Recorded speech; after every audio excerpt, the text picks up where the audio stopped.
오늘 성경 말씀을 이렇게 창세기, 출애굽기, 마태복음 이렇게 함께 봉독하셨습니다.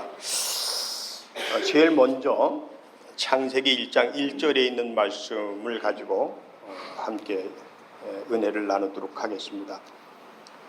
태초에 하나님이 세상을 지으셨다는 이 한 구절의 의미는 대단합니다. 저는 지난 한 주간 동안 이 말씀을 묵상하면서 정말 많은 생각들을 하게 됐습니다. 이 말이 가지는 힘이 어느 정도일까? 그리고 성경 66권의 창세기라고 하는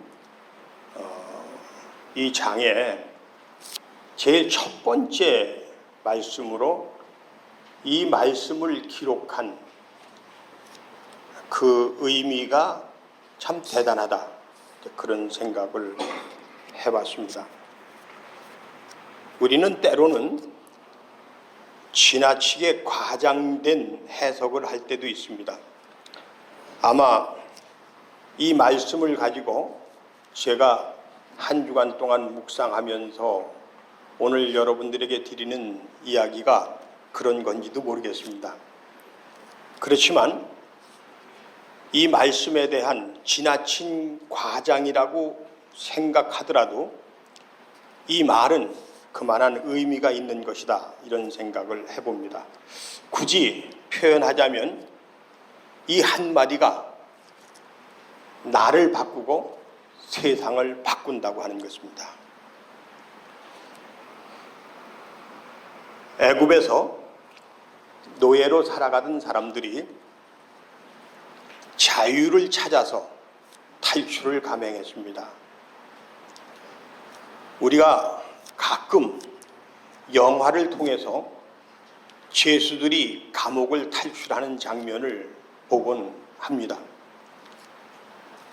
그때 그들이 탈출하고자 하는 그 마음이 무엇 때문이었는지, 그리고 그 어려운 위기를 예상하면서까지도 죽음을 불사하고 탈출해야만 하는 그들의 심정을 생각하게 됩니다. 애굽에서 노예로 살아가던 사람들이 죽음을 무릅쓰고 앞을 약속받을 수 없는 그런 가운데서 탈출을 감행했다고 하는 것은 그들에게 자유가 얼마나 소중했던 것인가 하는 것을 우리가 생각해 볼 수 있게 해주는 것이라고 생각합니다. 저는 그들이 경험했던 그 노예 생활의 비참함과 그리고 처참한 그런 시절을 그들의 후손들에게는 다시는 주고 싶지 않았기 때문에 그들의 후손들에게 주는 교훈 가운데 제일 첫 번째 첫마디가 태초에 하나님을 세상을 지으셨다는 이 말씀이었다고 하는 것을 이렇게 연관지어서 생각해 보는 겁니다. 여러분들이 아이를 낳고 기르면서 그 아이가 말귀를 알아듣기 시작했을 때, 얘야, 이 세상은 하나님이 지으신 거란다, 이 세상은 하나님의 것이란다 라고 하는 말을 한다면 그것은 무슨 의미를 가지고 그렇게 얘기하는 것이겠습니까? 저는 이렇게 들었습니다. 세상은 미국의 것도 아니고 일본의 것도 아니고 중국의 것도 아니고 애굽의 것도 아니고 바로 너의 것이란다 라는 이야기입니다. 세상을 하나님이 지으셨다고 하는 말은 세상의 주인이 하나님이라는 말입니다. 세상의 주인이 따로 있는 것이 아니라 누구든지 하나님의 자녀로서 살아갈 수 있는 이 세상의 주인이 될 수 있다는 이야기입니다. 다시 말하면 너는 이 세상을 살아가면서 누구의 억압도 지시도 명령도 아닌 내가 원하고 바라는 삶을 살아갈 수 있는 존재라고 하는 자유인이라고 하는 이야기를 들려주는 것이라고 생각합니다. 그런 의미에서 이 말씀을 아멘으로 받는 사람들에게는 엄청난 변화가 시작되는 것입니다. 그래, 내가 원하면 이 세상은 나의 것이라고 하는 것. 이 세상을 살아가는 동안에 나는 누구의 억압이나 지시나 명령을 따라 사는 것이 아니라 내가 가지고 태어난 인간의 존엄성을 누리면서 살아가는 자유인으로서 나는 이 세상을, 하나님이 지으신 이 세상을 하나님의 뜻을 따라서 살아가는 그런 소중한 존재라고 하는 생각을 하게 된다고 하는 것입니다. 그런 의미에서 저는 창세기 1장 1절에 태초에 하나님이 세상을 지으셨다는 이 한마디는 원자폭탄보다도 더 큰 힘을 가지고 있는 위력을 가지고 있다, 그렇게 생각을 하는 겁니다. 여러분, 그렇습니다. 지난주까지 저는 여러분들에게 교회를 주제로 해서 30번의 설교를 했습니다. 이 교회는 세상의 가치가 아닌 하나님의 가치를 이야기하는 것이어야 된다라고 하는 이야기였습니다. 그리고 우리는 교회를 중심으로 해서 교회 안에서 살아가는 사람이 아니라 이 교회를 통해서 세상에 나가서 빛으로 소금으로 살아가는 존재라고 하는 이야기를 했습니다. 그리고 교회는 우리가 세상에 나가서 그렇게 살아가도록 하나님의 말씀을 증거하고 그리고 배우고 훈련하는 것이라고 하는 이야기를 나눴습니다. 교회는 사람들을 조직하고 그 조직한 것을 가지고 사람들을 관리하고, 그래서 이 교회가 더 부흥하고 그리고 더 큰 교회가 되고, 그리고 사람들이 이 교회 안에서 하나님의 나라를 누리는 것이 아니라 우리는 누구에게도 구속되지 않는 존재로서 하나님의 자유와 평화를, 그리고 하나님께서 우리에게 주시는 기쁨을 함께 나누며 살아갈 수 있도록 도와주는 것이 되어야 된다는 말씀을 드렸습니다. 그리고 오늘 저는 창세기 1장 1절을 시작으로 해서 하나님께서 우리에게 말씀하시는 우리의 삶에 있어서의 진정한 가치가 무엇인지를 먼저 말씀을 드리는 것입니다. 그것은 자유입니다. 우리는 세상의 주인입니다. 세상의 주인으로서 세상 속에서 자유를 누리며 살아가는 존재라고 하는 것입니다. 저는 이것을 이렇게 표현했습니다. 우리는 어둠에서 빛으로 나아가는 사람들이다 라고 한 말입니다.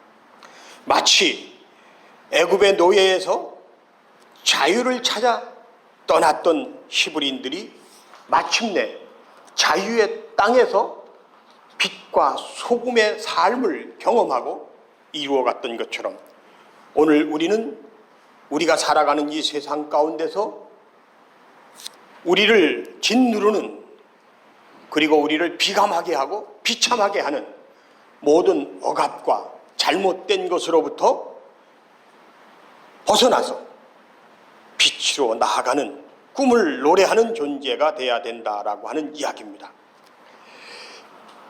이 설교를 준비하면서 저는 애굽에서 탈출해서 가나안으로 갔던 히브리인들뿐만 아니라 갑자기 프랑스의 파리가 생각이 났습니다. 저는 파리를 가본 적도 없고 파리에 대해서 공부를 해본 적도 없었습니다. 나름대로 사람들이 전 세계 사람들이 가장 동경하는 가보고 싶은 도시가 어디냐 그랬을 때 이구동성으로 파리에 가고 싶다라고 하는 이야기를 한다는 이야기를 흘러가는 이야기로 들은 적이 있었습니다. 그래서 생각해 봤습니다. 사람들은 왜 파리를 동경하고 파리에 가고 싶어 하는 것일까? 여기 앞에 앉아 있는 우리 그 두 사람의 외국 사람들, 하나는 이제 한 사람은 그 모니카는 이제 멕시코 사람이고 저스틴은 이제 미국 사람인데 오하이오주 사람인데 둘이 부부가 돼서 결혼을 했어요. 지난주에 우리가 나와서 인사를 하도록 했습니다마는 두 사람이 신혼부부가 돼서 신혼여행 중이라고 하는 얘기는 그렇게 많이 했던 것 같지 않아요. 그래서 오늘 두 사람이 신혼여행을 아시아로 여행하고 있다는 것을 여러분들에게 소개를 해드립니다. 그러면서 이제 우리 집에 와서 한 열흘 동안 함께 지내면서 여기저기 둘러보고 있는데 이 사람들이 왜 아시아를 여행하고 있을까요? 무엇을 보기를 원하고 무엇을 배우기를 원할까요? 어쨌든 좋은 생각을 가지고 신혼여행을 마칠 수 있도록 하나님께서 인도해 주시기를 바라고 축복하는 의미에서 박수 한번 해주셨으면 좋겠습니다. 무슨 말인지 자세히는 모르지만 박수 쳐주니까 좋아서 입이 이렇게 찢어지는 것 같습니다. 그렇습니다. 사람들이 왜 파리를 동경할까? 그래서 그때부터 나름대로 파리에 대한 생각을 좀 정리해 봤습니다. 파리는 유럽에서 최초로 왕정을 몰아내고 민주사회를 건설한 도시입니다. 프랑스가 그런 나라입니다. 자, 여러분, 왕정이라고 하는 것은 왕이 대장입니다. 왕의 말이 법입니다. 왕은 사람을 살릴 수도 있고 죽일 수도 있고 부려먹을 수도 있습니다. 왕에게 잘 보이는 사람은 백작이 되고 귀족이 됩니다. 왕에게 잘못 보이는 사람은 노예보다도 못한 삶을 살아가는 겁니다. 그런데 그런 왕정을 몰아내고 모든 사람이 그 나라의 주인이 되는 민주사회를 건설한 도시가 프랑스이고 파리라는 겁니다. 하여간 제가 좀 잘못된 해석을 하고 있는지 모르지만 대충 그렇습니다. 자유의 도시, 자유를 노래하기 시작한 파리는 어떻게 변했습니까? 자유를 생각하고 자유를 노래하는 가운데 그들은 나의 자유뿐만이 아니라 다른 사람의 자유도 생각하게 됐습니다. 평등을 생각하게 되는 겁니다. 그리고 함께 누릴 수 있는 평화를 생각했습니다. 자유의 도시, 평등의 도시, 평화의 도시, 그런 가운데서 모든 사람이 가지고 있는 다양한 재능과 그리고 지식과 지혜를 가지고 나름대로의 문화와 예술을 만들어 갔습니다. 그리고 그것을 위해서 교육이 발전해 갔고 정치가 발전해 가고 사회가 발전해 갔습니다. 그래서 사람들은 인간의 자유와 평등과 박애의 가치를 공부하고 배우고 느끼고 싶은 마음을 가지고 파리로 떠나는 거라고 하는 생각을 해봤습니다. 여러분, 이제 우리는 이 교회를 통해서 무엇을 생각하며 무엇을 노래하며 살아가는 사람이 되어야 되겠습니까? 하나님께서 태초에 하나님이 세상을 지으셨다고 하는 이 히브리인들의 고백 속에서 우리가 찾아야 할 가치는 자유라고 하는 것입니다. 그리고 그 자유를 함께 누리기 위해서 다른 사람을 존중하고 다른 사람을 이해하고 다른 사람을 배려하는 정신을 우리가 배워야 되지 않겠습니까? 가난한 사람은 가난한 사람대로, 실패한 사람은 실패한 사람대로, 성공한 사람은 성공한 사람대로, 부자는 부자대로 인간의 존엄성을 인정받을 수 있는 것은 과연 어떤 것일까? 그런 사람이 되려면 나는 어떻게 해야 될 것인가? 그런 사회를 위해서 우리는 무엇을 해야 될 것인가를 생각하게 되어야 되지 않겠느냐, 그런 이야기입니다. 그래서 사람들이 한석교회를 이야기할 때 이 한석교회 안에는 사람과 사람이 함께 이해하고 존중할 수 있는 문화가 있는 교회, 상대방을 존중하고 배려해주는 교회, 그래서 서로의 손을 붙잡아 주면서 함께 발전해 갈 수 있는 교회, 그래서 하나님의 나라를 확장해 갈 수 있는 교회라고 하는 그런 교회가 되면 어떨까 하는 생각입니다. 그래서 오늘 첫 번째 이야기는 여러분, 태초에 하나님이 세상을 지으셨다고 하는 이 한마디가 나를 변화시키고 우리를 변화시키는, 어둠 속에서 우리를 빛으로 인도해주는 귀한 말씀이라고 하는 것을 꼭 기억해 주셨으면 좋겠습니다 라고 하는 이야기입니다. 두 번째 이야기입니다. 하나님이 지으신 이 세상 가운데서 우리는 열심히 살아갑니다. 그런데 말입니다. 열심히 살아간다고 하는 것이 오늘 우리에게 가져다 준 것이 무엇인가라고 하는 것입니다. 잘 살아야겠다고 하는 것이 우리에게 가져다 준 것이 무엇이냐, 그런 얘기입니다. 저는 대한민국에서 태어나서 대한민국에서 살아가는 것을 무척이나 자랑스럽게 생각하고 감사하게 생각합니다. 우리는 어둠 속에서 빛으로 끊임없이 걸어온 민족입니다. 주변의 강대국들 틈바구니 속에서, 서구 열강의 침략 가운데서 우리 나름대로의 빛의 문화를 만들어냈습니다. 잘 먹고 잘 사는 나라, 한식이라고 하는, 한글이라고 하는, 한복이라고 하는, 한옥이라고 하는, 세계 어디에 내놓아도 꿀릴 것이 없는 과학적이고 지혜로 가득 찬 문화들을 만들어낸 민족입니다. 선비라고 하는 말은 선빛이라는 말로 해석하는 사람들이 있습니다. 사람들이 조선시대를 당파 싸움이 심했던 시대요, 양반과 상민으로 갈라져서 지배계급이 하층 계급을 지배했던 시대라고 얘기를 하면서 폄하하는 경향이 있습니다마는, 조선을 얘기할 때 한마디로 선비의 나라, 선비의 정신이 있는 나라라고 이야기합니다. 어둠 속에서도 빛을 노래하며 살아왔기 때문에 경천애인이라고 하는, 하늘을 우러워 두려워하는 가운데 이웃을 내 몸과 같이 사랑하는 민족을 만들어낸 것이 우리 민족의 역사이기 때문입니다. 그런데 그런 정신을 가지고 우리는 일제 36년을 이겨냈습니다. 광복의 날을 맞이했습니다. 비록 타인에 의해서 광복을 맞이했지만 우리는 어둠 속에서 빛을 갈망하며 끊임없이 독립을 위해 싸웠기 때문에 부끄럽지 않은 마음과 정신을 가지고 광복의 날을 맞이할 수가 있었습니다. 그리고 이번 목요일 날 우리가 맞이하는 8월 15일은 그렇게 75년이 지나는 날이기도 합니다.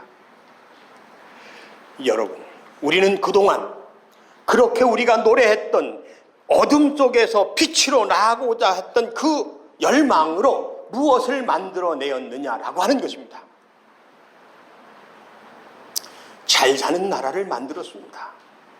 밤낮 없이 일했습니다. 죽기까지 일했습니다.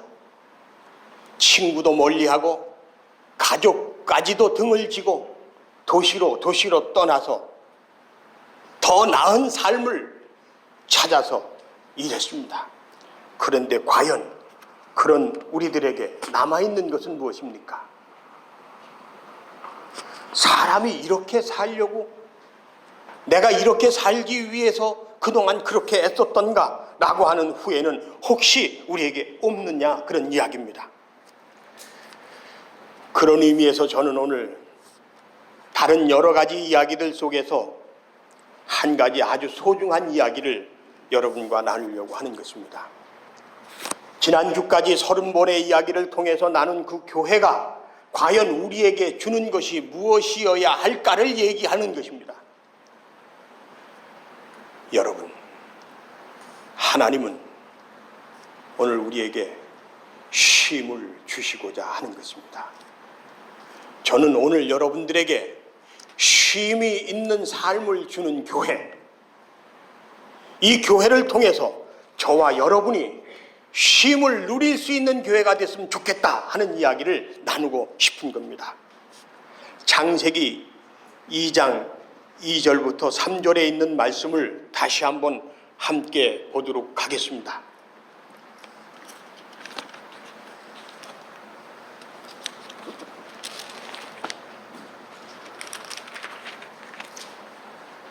하나님이 그가 하시던 일을 일곱째 날에 마치시니 그가 하시던 모든 일을 그치고 일곱째 날에 안식하시니라. 하나님이 그 일곱째 날을 복되게 하사 거룩하게 하셨으니 이는 하나님이 그 창조하시며 만드시던 모든 일을 마치시고 그날에 안식하셨음이니라 라고 하는 말입니다. 그렇습니다, 여러분. 오늘 우리는 어둠 속에서 빛으로 나왔습니다. 그리고 그 빛 가운데서 우리가 누리는 자유를 가지고 힘써 살아왔습니다. 그런데 그러한 삶 속에서 우리가 잃어버린 것이 있었습니다. 아주 소중한 것입니다. 그것이 바로 쉼이라고 하는 것입니다. 우리는 쉼을 잃어버렸습니다. 쉼만 잃어버린 것이 아니라 쉴 곳까지도 잃어버렸습니다. 그리고 마지막으로 남아있는 쉴 곳을 우리 스스로 뒤집어 엎고 짓밟고 살아가는 것은 아닌가 하는 생각을 하게 됩니다. 저는 이것을 지나친 탐욕 때문이라고 생각을 해봅니다. 왜 하나님은 에덴 동산에 있는 아담과 하와에게 보암직하고 암직하고 먹음직스러운 선악과를 금하셨겠습니까? 더 좋은 것, 더 아름다운 것, 더 귀한 것, 더 소중한 것을 탐하는 가운데 우리는 우리가 누려야 할 삶을 잃어버리지는 않았습니까? 그런 우리들에게 히브리인들은 하나님도 쉬셨다라고 하는 이야기를 들려주고 있는 것입니다.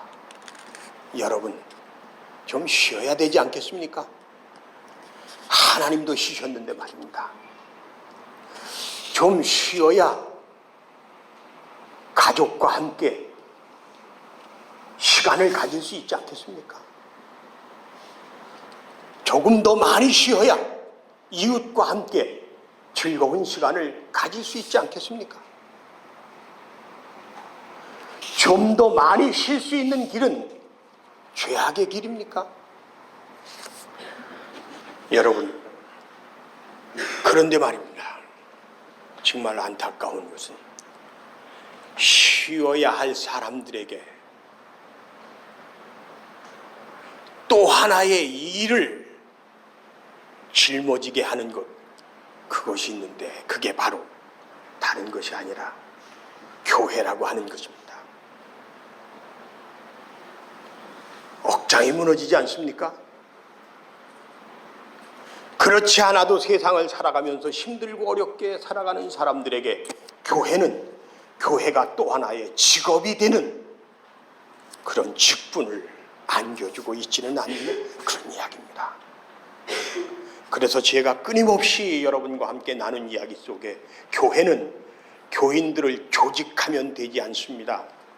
교회는 교인들을 조직하고 관리하는 교회가 되어서는 안 됩니다.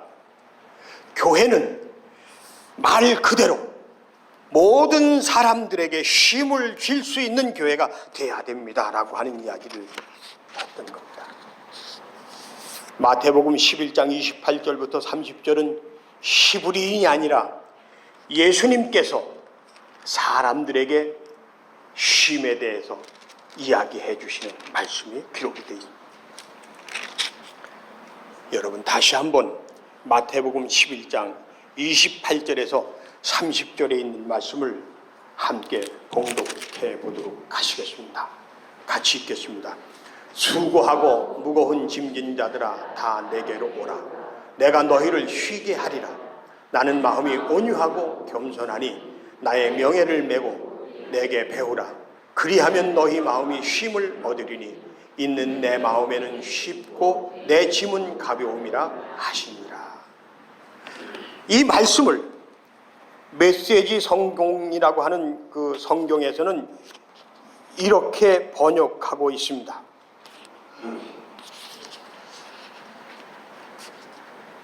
개정판에서 미처 소개하지 못한 이야기를 조금 더 노골적으로 이야기해 줍니다.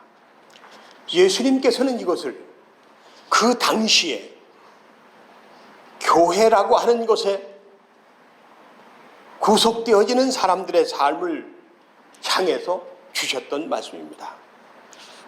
다시 말하면 잘못되어진 종교 때문에 그 종교 안에서 더 힘들게 살아가는 사람들의 삶을 보면서 하신 말씀이라 그런 말입니다. 그래서 이렇게 얘기합니다.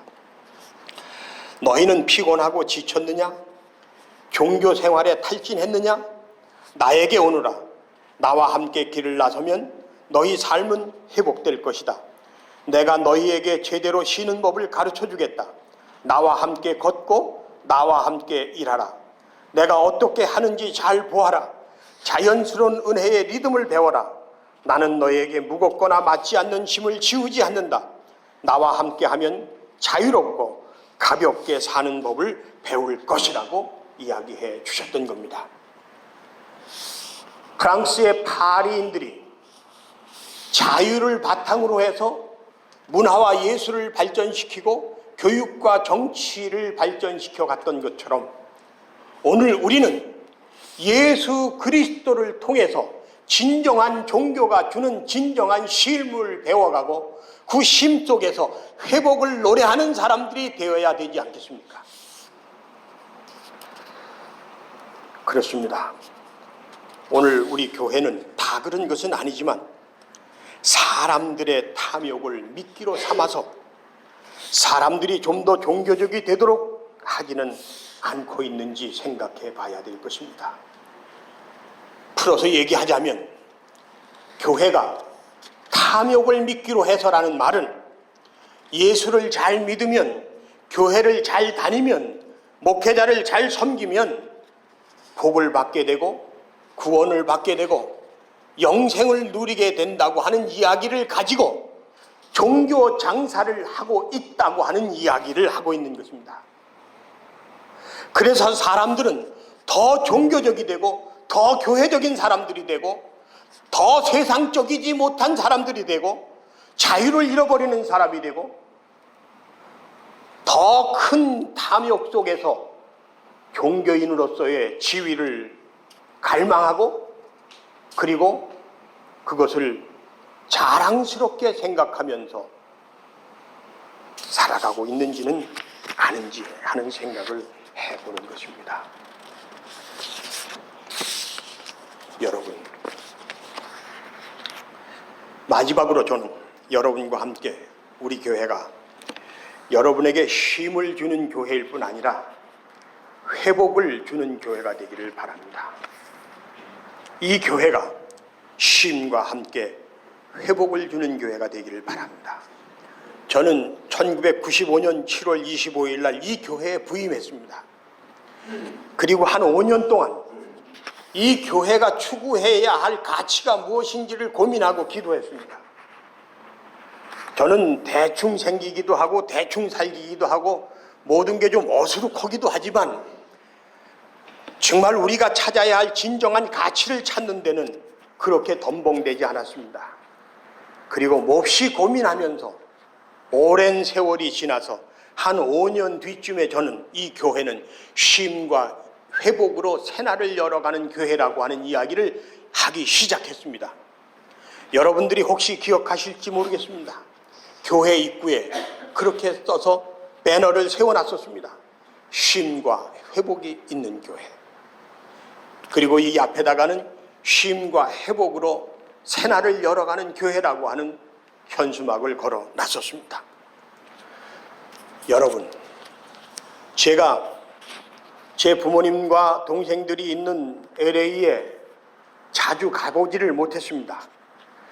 그렇지만 제 동생이 결혼할 때, 그리고 어머니가 돌아가셨을 때, 그리고 아버님이 돌아가셨을 때 3번 LA를 다녀온 적이 있습니다. 그런데 그 중에 2번을 저는 시간을 내서 LA에서 쭉 올라가서 해안가에 있는 이 교회를 다녀온 적이 있습니다. 2번씩이나. 맨 처음에 갔을 때 받은 충격이 너무 컸기 때문에 기회를 찾아서 다시 한번 이 교회를 방문했었습니다. 그리고 그곳에서 이 책을 사왔습니다. 영어로 써 있으니까 저는 이 책을 읽을 수가 없고 내용을 알 수가 없었습니다. 그러던 중에 얼마 전에 이태재 권사님에게 제가 이 책을 드리면서 좀 한번 보시라 그랬더니 권사님이 이 책을 보시고서 저한테 목사님, 이 책 정말 너무 좋습니다. 정말 여기에 있는 이 문장이 대단합니다. 그리고 이 교회가 추구하고 있는 이 가치가 너무 대단합니다. 그래서 제가 나도 좀 읽어보게 번역을 좀 해달라고 그랬습니다. 그래서 번역을 해오셨는데, 제가 이태재 권사님한테 가끔 놀라는 게 있습니다. 정말 말씀을 잘하십니다.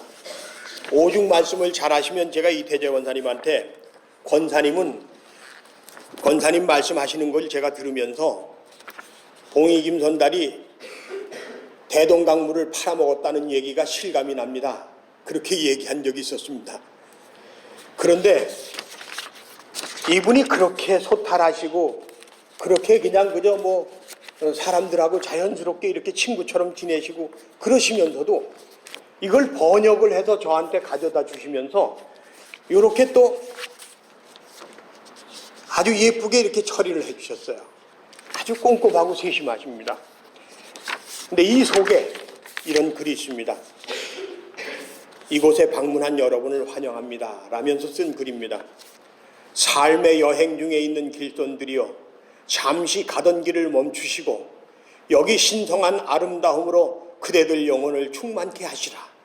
그대들이 이 삶과 그리고 장차의 저 세상을 갈 때 하늘과 물, 나뭇잎새와 바위들이 서로 조화되어 그대들 내면의 창조와 성장을 살찌우게 하시기를.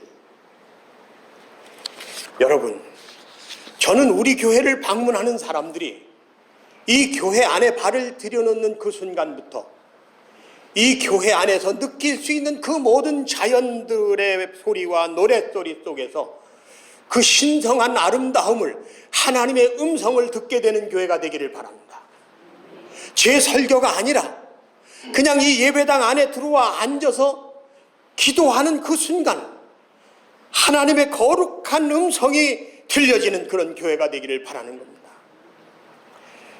오늘 주보에다가 맨 앞면에 이 교회의 사진을 제가 2장을 실었습니다. 위에 있는 사진은 이 교회가 처음 세워졌을 때의 황량한 모습입니다. 나무 하나 없었습니다. 풀 한 폭이 없었습니다. 그런데 이 교회를 세우는 사람들이, 지나가는 길손들이 이곳에 들어와서 신성한 거룩함과 그 숨결을 느끼고 그 가운데서 그들의 삶이 영적으로 풍성한 삶이 되기를 바라는 마음으로 이것을 잘 갖고서 그 아래에 있는 교회를 보면 거기에 숲으로 가득 찬, 그리고 곳곳에 사람들이 쉴 수 있는 벤치가 있는 그런 모습을 소개했습니다. 여러분, 2번 이 교회를 다녀오면서 제가 느낀 것은, 오늘 제가 제대로 표현할 수는 없지만 그러나 감히 말하건대 이 한서 교회가 이에 못지 않다는 말씀을 드리고 싶습니다.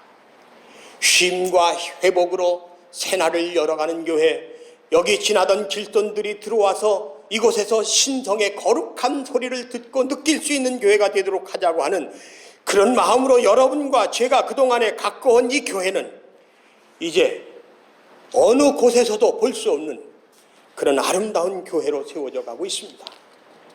여러분, 이 교회가 좀 더 편안한 쉼을, 그리고 좀 더 거룩한 신의 음성을 들려줄 수 있는 그러한 교회가 될 수 있도록 함께 갖고 가십시다.